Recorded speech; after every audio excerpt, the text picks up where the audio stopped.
Ang krus ay tinuturing na banal at sagrado. Pero bakit naging kasangkapan ito sa isang kalagim-lagim na storya na hindi lang magpapatindig ng iyong balahibo at mga kalamnan dahil sa ating pagbabalik ng gabi may mga sasagot sa mga katanungan. Kasalanan ng isang tao, hindi po normal na dalhin mo yung ulo ng taong ito sa sementeryo ng hating gabi at kinabukasan nakita na lang po dito.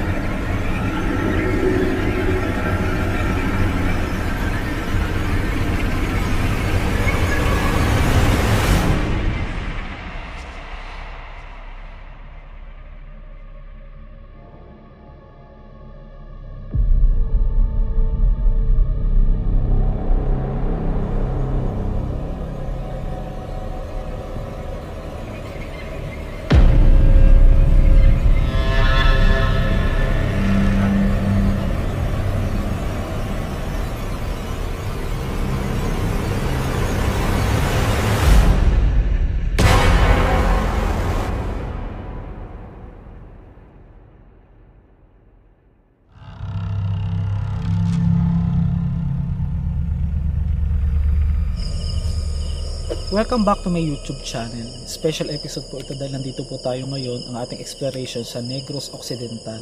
Medyo sensitive po yung story. Hindi ko na po bibitawan ng mga masyadong mabibigat na salita kasi nare-restrict tayo ng YouTube. Tungkol po sa isang story ng isang ginang na inalis po yung kanyang pinakaalam nyo na guys, yung ulo. Kinat po and then dinala dito sa isang sementeryo dito po sa Sagay. So yung story po ng makikita nyo itong daan na ito mga master. Yan. 3 kilometro hanggang 4 yung layo ng bahay ng pinagdala ng ulo ng babae. So mula dun sa lugar kung saan tinanggal, dinala dito at ito na yung sementeryo. So mga master, bakit pa tayo nandito?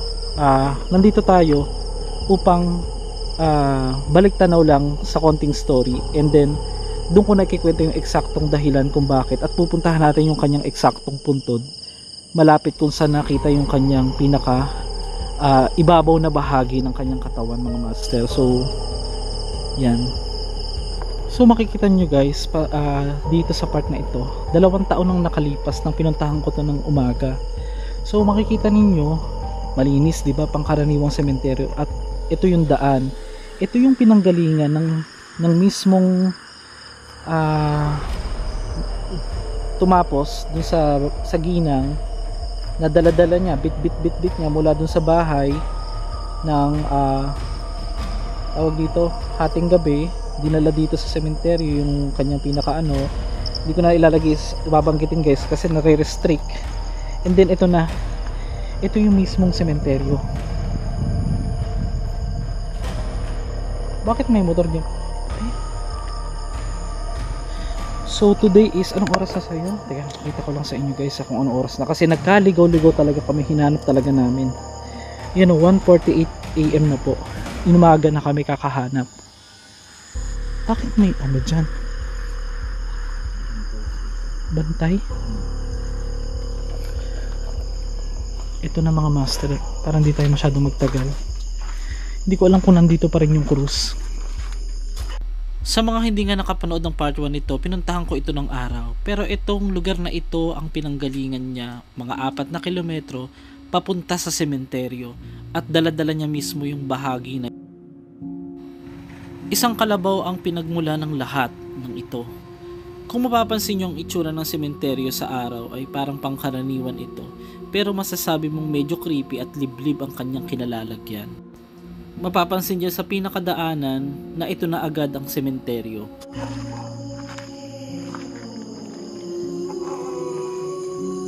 Diretso lang tayo, ito na.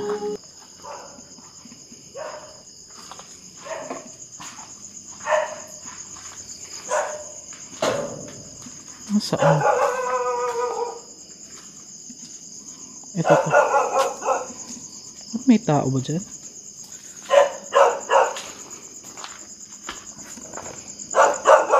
Ito na siya guys. So warning story po ito ha. Ito na po. Ayan. Ito na po yung cruise mismo. So 2 taon lang nakalipas nang pinuntahan natin to.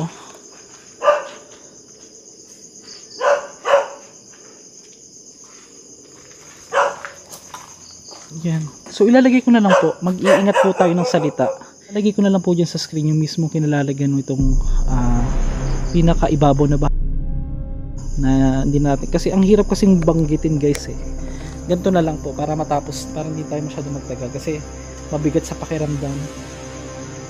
Yung ginang na po na yun na si Madam Jelly Recodo, dito po pinatong yung kanyang pinaka ulo.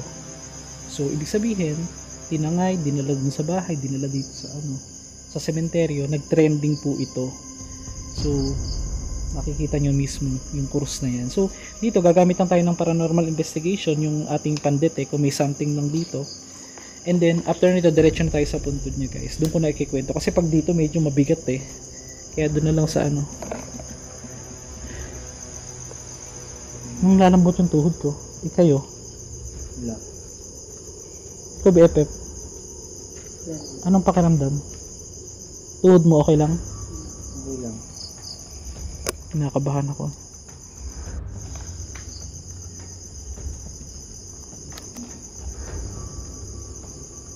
Hi, this is Master Gala, RJ. Meron po bang nandito sa paligid na hindi namin nakikita? Pwede nyo pong paggalawin itong aking hawak na EMF kung meron po.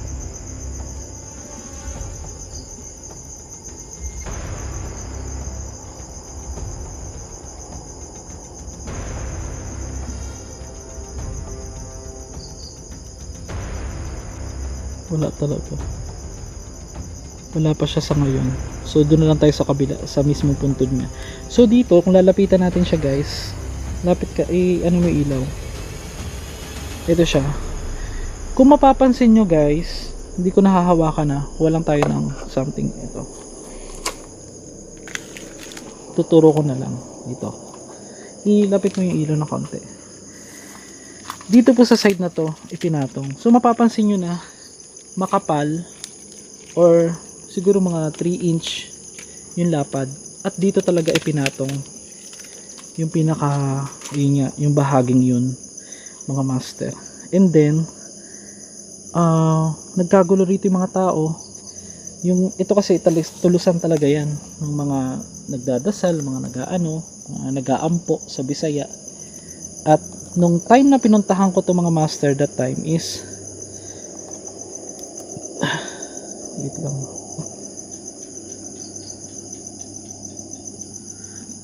Nung pinuntahan ko siya ng time na to, meron pa ako nakitang bakas. Oo. Kasi sakto exclusive yung vlog ng time na yun. So far, tara. Dito. Sana po kung ano man ang diwa na nandito sa paligid na napakalungkot, hindi po namin madala, at lahat po ng negativity iniiwan po namin dito. Tanging storya lang po at pagpapaalala ang aming nais, at hindi po ang anumang bagay na hindi po maganda. So yun guys, aral ito, doon na natin ikwento. Medyo hindi nagbabago yung ating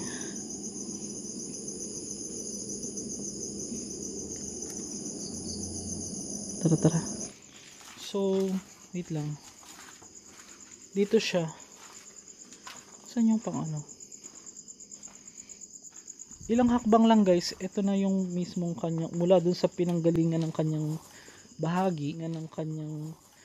bahagi, ay nandito yung kanyang, nandito yung kanyang mismong kinalalagyan ng kanyang libingan. Ba nakita yan?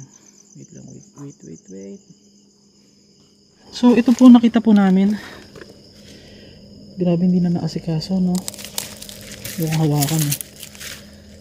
So 2 years ago, nung nangyari po yung kagimbal-gimbal na ito po siya. Bakit po picture nandito lang? Ito po yung picture, and then yung katabi yung puntod niya. So oo. Ayan, hindi nyo na po masyadong maaninag guys. Ito po yung si Madam, yung ginang po na si Ma'am Jelly Recodo, So makikita nyo naman, hindi na siya masyadong makilala dahil yung kanyang larawan is nandito lang po, nasa may gilid lang ng kanyang puntod. Nasaan yung ano? Ito po siya. Wala na, tinanggal na ano yung picture na sira. Odo. So mga master, ang kwento dyan, so ito po, disclaimer, hindi naman po sa parang balik tanaw tayo. Kumbaga ito ay para lang din po sa pagpapaalala ng story din. Ito kasi nag-trending talaga 2 taon. So ganito ang nangyari, pinaalagaan po niya yung ito po siya mismo yung puntod na ito, ang kaawa-awang ginang na si Ma'am Jelly Recodo. So nung time na yun, parang umabot yata ng 5 taon na pinaalagaan niya yung kanyang kalabaw dito po sa mismong tumapos sa kanya na lalaki. Tapos wala silang kasunduan. Ang sabi is papaalagaan kita, papakinabangan mo. Kumbaga yung parang hati sila dun sa kikitain something nung mga sugar cane. So pagdating ng time na yun, nagkamali nung kukunin na niya, so almost 6 years na pinaalagaan yung kalabaw, kukunin na nitong nung ginang na si Ma'am Jelly Recodo yung kalabaw. Ngayon hindi sila nagkasundo ng lalaki at kasama yung kanyang, hindi ko alam kung pamangkin o anak nung time na yun. Inano po sila guys, muntik na din pong mapatay yung isa, nakaligtas lang. At ito ang hindi po nakaligtas, si Madam Jelly Recodo. Inano po siya, tinanggal po yung kanyang pinakaitaas bahagi ng katawan, ito, and then bahagi ng katawan, ito, and then dahil nga sa kagimbal-gimbal na storya at pangyayari, at dito pa naging bahagi ang sementeryo at ang mismong krus na ito, ay hindi maiiwasang makarecord tayo ng mga nakakapangilabot na mga tinig na maaari o posibleng konektado sa ating hinahanap. Inano po siya, tinanggal po yung kanyang pinakaitaas na bahagi ng katawan, ito, and then ng katawan, ito, and then ng katawan, ito, and then para bang isang boses ng isang matandang babae na humihingi ng tulong katawan, o sinasabing huwag. And then ng katawan, ito, and then dinala po dito sa sementeryo. Ilang hakbang lang yung pinanggalingan natin kanina. Ito na po yung kanyang puntod. At sakto nakita pa natin yung kanyang nasirang larawan nandun sa may gilid lang. So yun, rest in peace po kay Jelly Recodo kung ano man yung nangyari sa kanya. At sana hindi na po maulit pa. Dahil kahit gano'n po kabigat yung kasalanan ng isang tao, hindi po normal na dalhin mo yung sa sementeryo ng hating gabi. At kinabukasan nakita na lang po dito ng mga tao na nandito sa isang sementeryo dito po sa Barangay Makiling, Negros Occidental. Kaya ako yung piece of prayers din na maging panatag na itong kinalalagyan niya bilang pag-alala lang naman. So pag ito is a sign, ibig sabihin panatag na siya pag hindi ito gumalaw. For me lang ha, kung dito tayo magbe-base.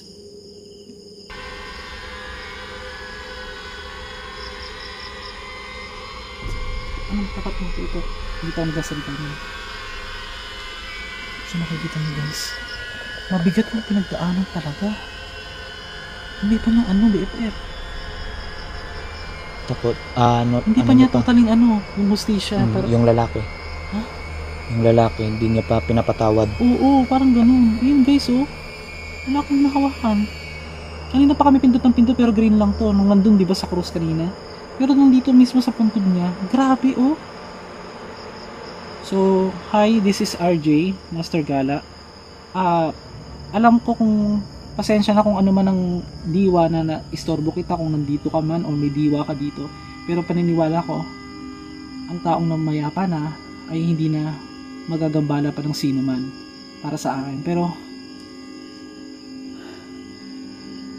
wala. Nakikinig sa sir. Nakikinig siya, no? Nakikinig siya.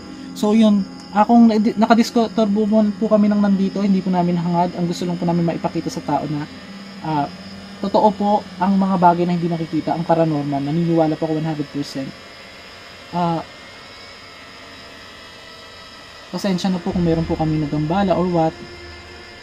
Hindi ko namin ito ginusto. Grabe guys, oh. Ang tindi, oh. Ito eksaktong puntod to ni, ni Ma'am Jelly Recodo. Baka sabihin niyo. So, yan. Maraming salamat po sa pag-communicate sa amin ngayong gabing ito. Mag-uumaga na. At hangad po namin ang kapayapaan nyo kung nasan man po kayo. Yun po. Marami pong salamat. So, yun mga master. Nakita nyo naman kung gaano ka-responsive. Kanina nung nandun tayo sa cruise. So, yan siya. Yan yung cruise. Tapos, ayun yung babae. So, ito siya. Yan. Blurred pa rin natin. Topic eh. Baka hindi maano ni YouTube yan. Isang babae raw ang binugbog ni binugbog at pinugutan. Oo. Tapos malapit to sa kanyang bahay sa Purok Himaya, Barangay Makiling, Sagay City. Pasado alas 9 kaninang umaga. So nangyari ito November 26. Ngayon, ayon kay LT Colonel Roberto Indiape, hepe ng Sagay PNP, ang biktima na si Jelly Recodo, 58, habang suspect ay si Randy Maniego, 35, habang mga may asawang residente ng Barangay Dian ay Escalante City. So medyo malayo yata rito yung Escalante. So bukod kay Indiape, nakatanggap sila ng ulat na naglalakad sa kalsada si Maniego na bitbit itong ulo daw ng isang kapatid at dinala sa sementeryo dahil dinakip ito ng mga tanod ng barangay. Sa initial na investigasyon ng pulisya, sina Recodo at kasabot nitong sina Bernalyn, may kasabwat at Maniego ay nagkita-kita at inatake sila ng kahoy. So bukod dito, natamaan itong si Maniego, natamaan ni Maniego ang ulo ni Recodo habang sugatan ang kamay. Ulitin natin. So sa initial na investigasyon ng pulisya, sina Recodo at ang kasabot nitong sila Bernalyn, Abranilla at Maniego ay nagkita-kita at inatake sila ng kahoy. Bukod dito, natamaan ni Maniego ang ulo ni Recodo habang sugatan naman ang kamay ni Abranilla at kasalukuyan nasa ospital. So nabatid na si Recodo ay siyang napakabuti kay Maniego at nabatid na matagal nang walang kasunduan. Iginit din ni Indiape na Maniego ang napipigil na ng depresyon sa kabilang banda. Ang hirap basahin, hindi ko masyadong magets, pero